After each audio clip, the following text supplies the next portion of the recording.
Welcome to This Explainer.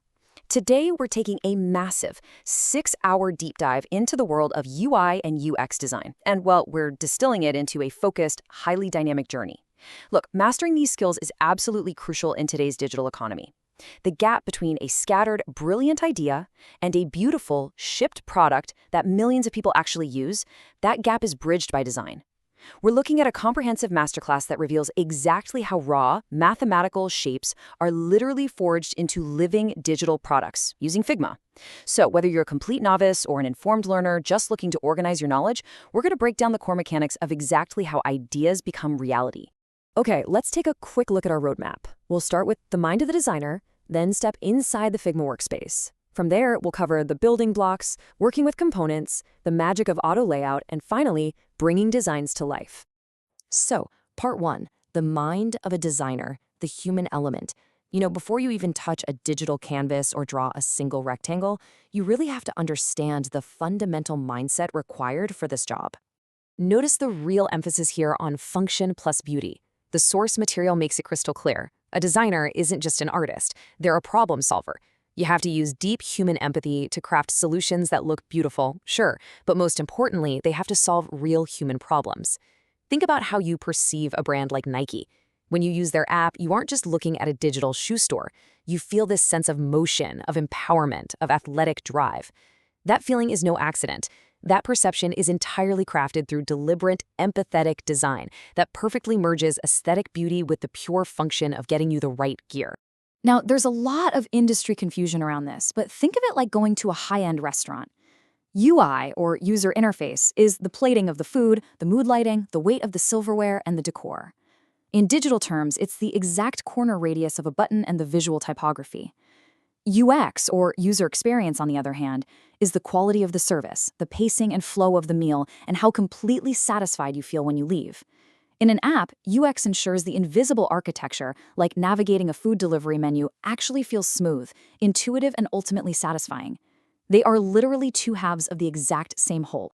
And in any professional project, there's a strict architectural blueprint. You never just start drawing. You start with research and discovery, develop your concepts, move into the actual design and prototyping, gather feedback to iterate, and finally package the whole shebang up for handoff to the developers. Let me tell you, if you skip that first research phase, you're effectively designing a beautiful, highly functional bridge that leads straight to nowhere. You simply have to understand the problem before you can even begin to design the solution. Moving on to part 2. Inside the Figma workspace, the digital forge. Let's actually step inside the software and see where this creation happens. The entire Figma editor is cleanly divided into these 4 main sections, basically acting as your central command, and it's specifically designed to completely minimize cognitive load. Just notice the brilliant left-to-right workflow here. On the left, your layers panel organizes every structural element. Then, your eye naturally moves to the center canvas, which is this infinite space where you actually build your screens. After that, your eye shifts to the right, to the design inspector, so you can tweak the exact mathematical properties of whatever you just built. And hovering above it all, at the very top, is your toolbar. It just naturally guides you through the entire creation process without overwhelming you. All right, part 3, the building blocks, the digital raw materials. So what are the literal atoms of our digital universe? Everything complex you see on the web starts with these rudimentary tools. You begin with frames, which represent specific device screens, like a MacBook or an iPhone. Inside those, you draw basic shapes and use the text tool to inject your typography. But where it gets truly fascinating is boolean operations.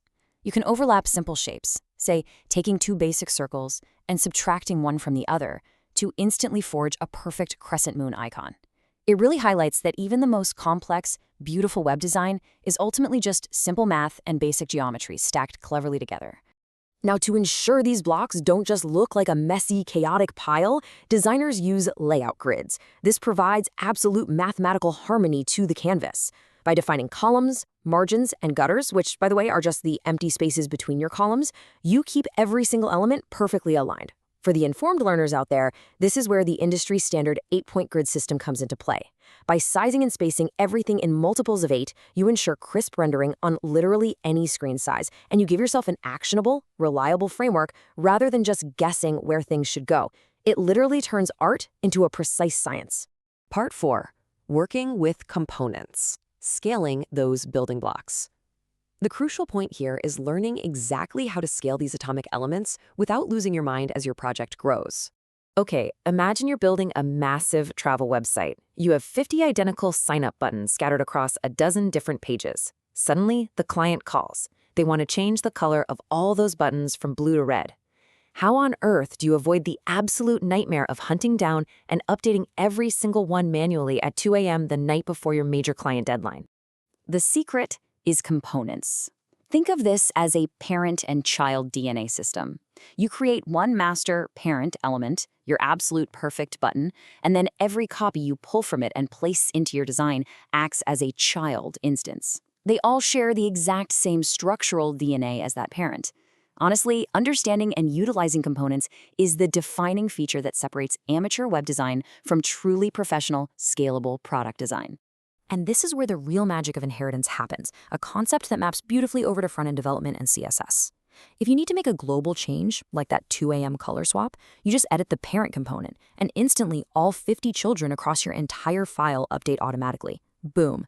But if you need to localize a change, say changing the text on just one specific child instance to say log in instead of sign up, you can do that locally, and it absolutely will not mutate the original parent. It's inheritance working perfectly, giving you global control right alongside local flexibility. Which brings us to part 5, the magic of auto layout, responsive systems. Here, we take those scalable components and put them into Figma's true superpower. Auto layout essentially acts as a dynamic, responsive wrapper around grouped elements. Instead of manually dragging things into place like you used to have to do, auto layout automatically aligns elements in strict horizontal or vertical lines. Here's a great example. By setting a button frame to hug content, the frame snaps tightly around the text inside it. So if you change a button's text from a short word like buy to a long phrase like add to shopping cart, the button automatically expands to fit the new text perfectly without you ever having to manually drag the edges. It basically guarantees your design skills effortlessly and won't shatter when someone views it on a different screen size. Finally, part 6, bringing designs to life. Dynamic interactions. This is really the climax of the journey, where we take these perfectly aligned static screens and we finally wake them up. So we have our function mapped out with auto layout and our beauty established with our building blocks. But how do we actually simulate what the user will touch, swipe, and feel? This requires a massive psychological shift in the design process. You're moving from painting a beautiful, static picture to engineering a dynamic, interactive product that actually responds to human input and behavior. To do this, we switch the workspace over to prototyping mode to string our frames together, almost like scenes in a movie. You define interactive triggers, things like on tap or after delay. Then, using Figma's brilliant Smart Animate feature, the software calculates the difference between two screens and makes elements smoothly glide, fade, or expand. This is absolutely vital for modern design. It allows you to get executive and developer buy-in and even conduct incredibly realistic user testing, all before a software engineer writes a single line of expensive code. It's a total game changer. By mastering these tools, you are fully empowered to fulfill this ultimate definition. Notice how this perfectly brings us full circle back to our very first section on the mindset of a designer. You aren't just pushing pixels around a screen anymore. You become a professional who seamlessly blends raw technical skills with that fundamental human empathy to bring your boldest ideas to life flawlessly. The digital forge is hot, and the tools are right there waiting at your fingertips. We've seen that the software gives you the technical power to construct literally anything you can imagine.